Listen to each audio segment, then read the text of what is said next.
Whoever is listening, guys, welcome back and welcome to our Monday morning podcast. This is episode 94 of the Man with the Plan podcast, guys. Thank you, as always, for tuning in, and thank you for watching our interview with Ricky Sapp, Clemson coach, former Clemson great, and NFL talent. If you guys enjoy that kind of stuff and more, feel free to reach out to me with any suggestions you potentially may have.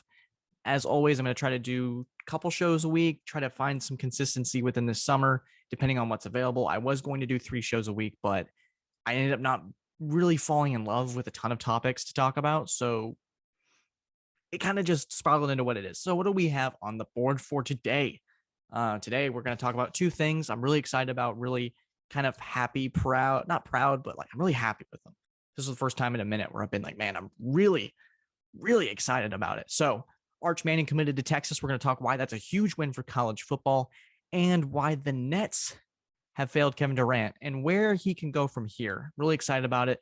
If you guys, as always, are excited on YouTube, we have these videos separately so you can watch these segments in any way you please. So tune into that, subscribe to that YouTube channel. We're trying to get to our 150 subscribers would be cool. We're trying to reach 10,000 listeners by the end of the summer across all of our platforms. So continue to spread the show and give it some love. Thank you guys as always. Let's get into why Arch Manning committing to Texas is a huge win for college football. I explain. Let's do it.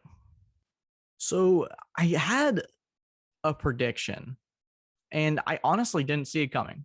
So if you haven't been paying attention to the college football world for the last couple of years, Arch Manning, the nephew of Eli and Peyton Manning, the son of Cooper Manning, the forgotten Manning brother, that was some would say, or being, hey, there is a third. But Arch Manning committed to Texas this week. I made a video about it on Instagram and a Reels. I'm trying to get into that TikTok and Instagram world a little bit more. And he committed to Texas. And I think it's a huge thing for college football. I think it's a huge win for the sport, NIL, all of these big factors.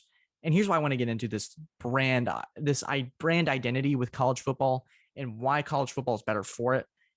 It's so much. I was so relieved to see it. For a while, I think that he was a lock to go to either Alabama or Georgia or Ole Miss or one of these SEC schools, either follow in his brother's footsteps or go to one of these powerhouses that is Georgia or Alabama. I never thought Clemson was seriously in the running. You can see the hat. You can see slightly a bit of the jersey. I never thought they were really in the running. I didn't think there was a realistic way for him to be able to shine, especially with Cade Klubnik coming in. DJ could potentially stay another year. There's a lot of factors. I don't think it would have been a smart move for him.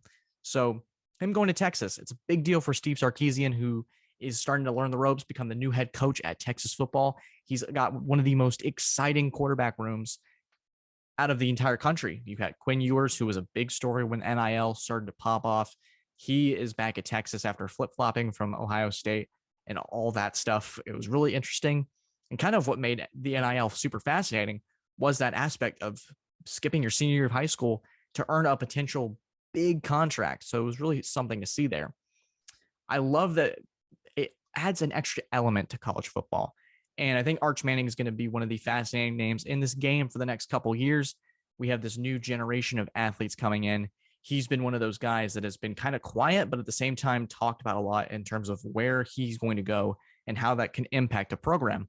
And I have it listed on my notes: Texas, USC, Notre Dame, Michigan, Miami, schools like that, where when they're better, it is better for college football. It adds an extra element. So usually for the last 6-7 years, we've had the college football playoff, and we have these same usual 4 contenders. We have Clemson, we have Alabama, we have Oklahoma, we have Ohio State, and you throw Georgia into the mix there occasionally. But for a lot of people who aren't super into the sport or say, hey, I prefer the NFL, there's a little more parity. You can kind of figure out, or not necessarily figure out, but there's a lot more teams to be able to talk about because there's not just the same. Obviously, for a long time, the Patriots dominated the NFL, but there are always new teams to challenge them. We had the Eagles, we had the Rams, we had the Jacksonville Jaguars at one point make a run.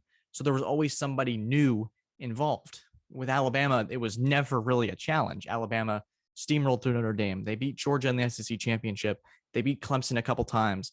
They beat Oklahoma in the playoffs by a lot of touchdowns. So when we add these new blooded teams, and not necessarily new blood in terms of they haven't been successful before, because Texas, obviously, if you look back with Vince Young as the most recent example, or Colt McCoy, Texas has been in this environment before. And when they are, it is that much better for the sport.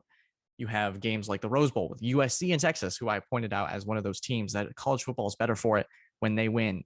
It not only adds another edge to college football where, hey, we won't be talking about the same 4 teams for 6 months. We're going to be talking about how can Texas get better? How does Texas's involvement in the SEC impact Arch Manning? How does USC? How does that work out? And this specifically is more about how Texas, it's a win for them, obviously, because you get the number one quarterback in the country. It's a win for any program, but it is a win for college football as a whole. You add a certain, and this is what I've been talking about on the show for a long time. I've been a big fan of adding new teams, not necessarily in terms of expansion, but adding new teams to the fold. I love it when Oregon's good. I love it when they get added to the conversation. Utah, that Rose Bowl was fantastic. Michigan and Georgia, for example, were new teams this year that were added to the college football playoff. And we talked about them a lot. We talked about, can Cincinnati break that mold? It was like breaking a barrier, breaking the stuff. They were the group of 5 team, the first group of 5 team in this sport's history to make the college football playoff. It was a big deal. We talked about it. When Ohio State came into Michigan and Michigan beat them, Aiden Hutchinson rode his Heisman campaign on it, top 5 to the NFL draft. It brought up a story we hadn't talked about in a long time because we always talked about, well, Ohio State's just going to roll through Michigan again. It's just going to be that same old thing. But there was that extra element that made it that much more interesting. And Michigan rode that to a college football playoff berth where they played Georgia, which Georgia's been struggling to find their playoff identity, constantly running into Alabama, constantly running into a big game. They overcame that hump and beat Alabama in the national championship, gave some new life to the sport. What Arch Manning does is brings an extra element of college football. It brings a demographic to it. It brings the whole state of Texas into it. And Texas is not just in that one state. Texas is a nationally recognized program, a nationally celebrated program with a ton of fans across the world, not just the United States, but the world. So it brings more and more people in there. If Arch Manning can come in here, or Quinn Ewers for that matter, because there'll certainly be a story there for sure. I'm sure we'll talk about it at some point, whether it's here on Cover 2 with Patrick. But it's really overall a fantastic win. I'm freaking excited about it. I love it. It adds more to the mix. It makes college football more exciting and more interesting. And I think the sport is desperate for that, especially with all this talk about, are we straying off the path with NIL? Is our playoff system really what we need? Arch Manning to Texas gives college football something to cheer for and something to think about. And I'm really excited about it. All right, I'm going to take a short break. When I return, we're going to talk about how the Nets have failed Kevin Durant and where I heard something about him going to a certain team. I kind of like it, and I'm going to elaborate on that. This is the Man with a Plan podcast. Thank you guys as always. We'll be right back. So I think when you bring up the words Kevin Durant or the name Kevin Durant, you're going to get a mixed reaction depending on who you talk to. If you talk to a Thunder fan, the wounds have probably healed by now, but it might be pouring salt on it. And we don't know if it's open or not. You just should ask him. You ask a Warriors fan, he brought you 2 titles, so you really have nothing bad to say about him. If you're a Nets fan, he brought you excitement. He wanted to be the man on this new team, and it's failed for the most part, but not for the reasons you'd think. And where I'm going to go with this is I believe the Nets have done Kevin Durant a huge service, but I also want to talk about where he can go from here. I think for all that Kevin Durant is, there's 2 things that Kevin Durant wants to do. He wants to be well received by everybody. It's evident on his Twitter and when he talks on podcasts. He wants respect. He feels like he's earned it. He's been in the league a long time. He's one of the best players ever. It feels like he sometimes doesn't earn that same slice of the pie as maybe LeBron does when it comes to certain moves that he's made. And for me, I think Durant earned my respect big time. I earned it back when he was on the Nets because he truly gave everything he had to the Nets organization. He truly gave every ounce of himself when he was available, when he was healthy. He was the best player on the court, the best player in the world. Certainly something that you could say you brought together the super team with James Harden, Kevin Durant, Kyrie Irving, and you couldn't get past the second round of the NBA playoffs. That's a huge failure in my eyes, especially for a team like the Nets that have been experimenting for the large part of the decade. You had the Boston Big Three that traded away to the Nets for all those picks that eventually turned into Tatum and Brown, experimenting to see if you can get in the playoffs with KG, Paul Pierce. Those guys ended up not working out the way they thought it would. And then you bring in this new experiment with Durant, Irving, and Harden, all who have been polarizing figures for sure. So according to Logan Murdoch of The Ringer, Kevin Durant is losing faith in the Nets. And with this Kyrie Irving situation, he hasn't talked to anybody on the team in weeks, and he's potentially looking for a way out. Depending on how the situation with Irving goes, man, I certainly thought when this team was brought together that really, it was very much a power struggle. I think Kevin Durant was the clear one, but I think there was a lot of problems with Irving specifically, the vaccine stuff, however you feel about that, him missing a lot of games and a lot of time. James Harden was brought into the fold. James Harden was brought into the fold and then out of the fold very quickly. So the Nets were constantly changing parts, adding players like LaMarcus Aldridge, Patty Mills, trying to find different pieces to make it work, and they just couldn't. And I think that's a really big, really, really big issue with Durant. I think that there's a lot of things that he does right, and I think that he's been trying to right this ship since the Golden State thing. Right the ship, depending on how you feel about it. I think there's only one real clear path for him for it. I don't think he's going to suit up as a net next year. I don't think Kyrie Irving is going to be a net next year. I think Irving wants to go to the Lakers, if that's even going to work, or somewhere where he can be the man again and kind of be free from this situation. It's so frustratingly weird. It's crazy, especially someone who, I don't love Kyrie Irving, but I think he's one of the best players on the planet. There's just always something. There's always something in the way. There's always something going on. There's always something personally happening. Irving has always been a free spirit, does what he wants, doesn't ask for anybody's permission, just goes for it. And I think that bothers Durant in a lot of ways, who just wants to play basketball, just wants to win, just wants to feel like he's getting the respect of his peers, respect of people on Twitter. That's why he's on there. He's looking for people to say good stuff about him. I mean, I would too. It's a lonely job sometimes for him, I'm sure. But I think that there's a way, and I heard this on First Things First, there's a way for him to almost eliminate all that and move forward. Obviously, this title is the Nets have failed Kevin Durant, and I think it's simply because they put the wrong people around him. I think they could still potentially make it work. Maybe they trade Kyrie Irving out and they say, hey, we can make this work with Ben Simmons. We can make this work with you. He's facilitating to you. He plays defense. You're the main guy. We can get some people around you in free agency who wouldn't want to play for you, Kevin Durant. But I think the ship has sailed. I think there's been too much that's happened, too many mistakes, too many times where almost the management has folded to the players. It's a disaster. And I think Durant should get out. I heard that, and it's not confirmed by any means, and I heard this isn't my own idea, but I did want to elaborate on it. I don't like to take certain ideas from other people, especially when they're more established than me, but I did like the idea of it. I heard the Blazers is a potential spot for him, which would be awesome because Damian Lillard deserves the world. But I did see the Thunder as an option, and I think it fits with Durant's mold. He wants to play basketball. He wants to be respected. He wants to be loved. He wants everyone to embrace Kevin. Kevin wants to be loved. Kevin wants to be hugged.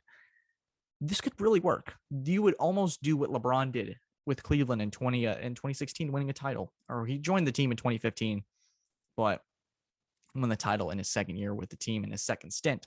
Durant eliminates any idea of being a villain. You go back to Oklahoma City, the place where you started your career, the place where you became KD, the Slim Reaper. Oklahoma City has a lot of real estate to work with. This is what they've been building for. Not necessarily Kevin Durant coming back, but building up all these assets, all these picks, all these players, potentially getting back the guy, the one that everyone used to love and no longer call him a snake. And that was a big thing. That was a big deal back when I was in high school, was Durant's a snake, and all the not TikTok, what was it? Vine? Lord, I'm old. But all the memes and stuff, as we call it. But the Thunder have 1 billion first-round picks to work with. They have Chet Holmgren, who they could really just mock Cleveland and what they did. Say, hey, we have Chet Holmgren. We have a bunch of first-round picks. Let's send it over to Brooklyn. You guys can start over with a fascinating new talent. We get Durant. He pairs up with Josh Giddey, Luke Dort, Trey Mann, Shai Gilgeous-Alexander. These are actually guys where you go back to a Thunder team without a problematic Westbrook, which was a big problem. And I don't have all the answers with that situation, but I know Westbrook was a big part of why he left. The way Westbrook plays, the way he distributes the ball, the way he handles himself.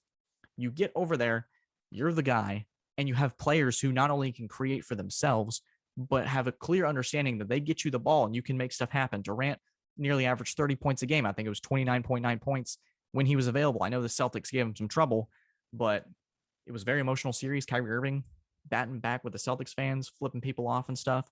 So get him back to the Thunder. You eliminate that villainous role. He becomes a hero again.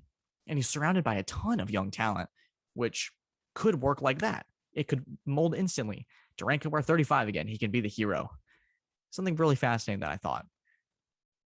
It could happen. I know that this has become more of a spitballing thing, but you get somebody like Kevin Durant comes in, has done a lot of growth. It's almost like a rebirth in a way. He's able to come back. The fans praise him. They say, well, he left before, but he came back and he won us a championship. And that would honestly, for a lot of people, I think, do it for him, because a lot of people see him as a very skilled offensive player, one of the best players of all time. Add that third ring, doing it yourself without the Warriors super team that people could debunk. You win a finals MVP.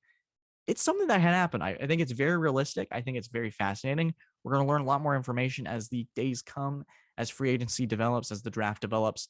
I'm very excited about it. It's something that I had to talk about to you guys because you know I love talking about this show to you guys. Episode 94 of the Aim with the Plan podcast. Why Arch Manning is a huge win for college football going to Texas, and why the Nets have failed Kevin Durant. But where does he go from here? This was episode 94, guys. I hope you enjoyed. I love this so much. You guys have been killing it. Thank you all who are tuned in to the Ricky Sapp, and for you people that have tuned into the Bo Collins interview. It has popped up recently, and I really appreciate that. Guys, thank you as always. I have a bunch of fun videos planned. I'm going to be heading out soon on vacation, but that doesn't mean the podcast stops. I will be bringing you guys along with me. I'm going to try to make more TikToks and Reels on Instagram so you guys can stay engaged. Very excited about that. I have some stuff with some former players that I'm working on right now for dates and times, so stay tuned for that. A lot of fun stuff planned. We're just getting started. Thank you guys as always. Take care and have a great day.